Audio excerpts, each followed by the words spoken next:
This story is entitled Encounter with the Tik-Tik Pulibo in Philippine folklore. When I reached a secluded place, it started to drizzle.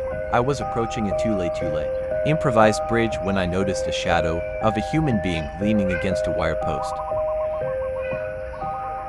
I stopped for a while and I lighted a cigarette so that the figure would know that there was someone else in the road. When I threw the lighted matchstick, the shadow disappeared. I looked at the other direction thinking that it might be a rival suitor. I saw no one. I had walked a distance of about 10 meters when I began to hear duhuni nga gakudu successive sounds. And the sound was teek teek teek. According to old folk, it is an evil spirit. I cursed and teased the object, saying, "If you like me, come walk with me home."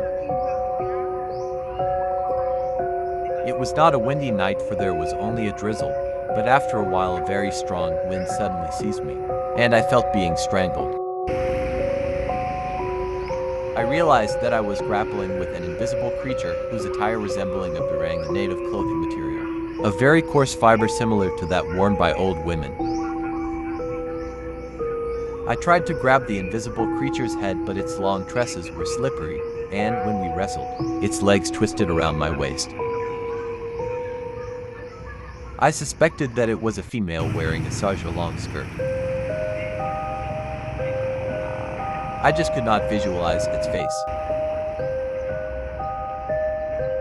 I would wind its hair around my arm, but it would slip at once, for it was so slippery.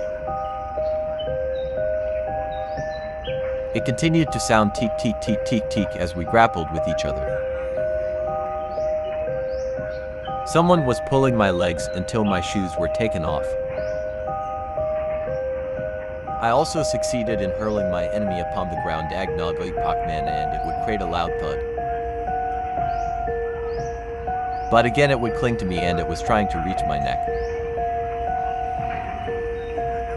When I gripped its hand, it was like the hand of an old woman, thin and shriveled. When I tried to whirl the creature around and around, it just clung tightly to my frontal body. Later I weakened and I shouted for help, but no one came.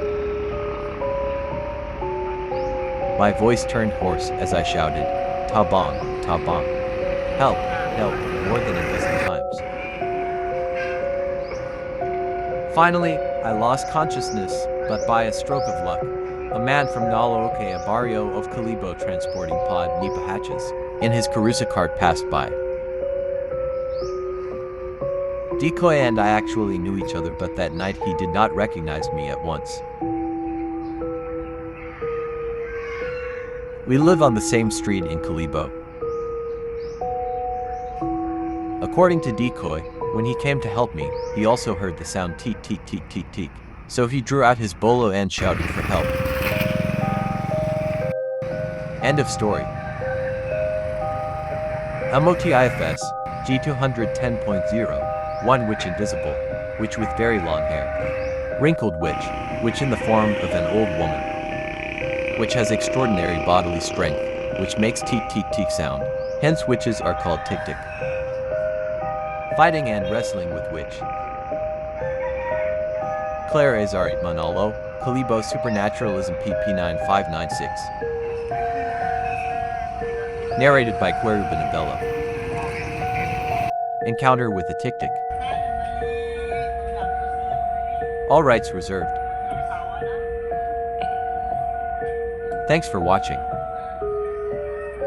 Like, share and subscribe. See you on our next vlog.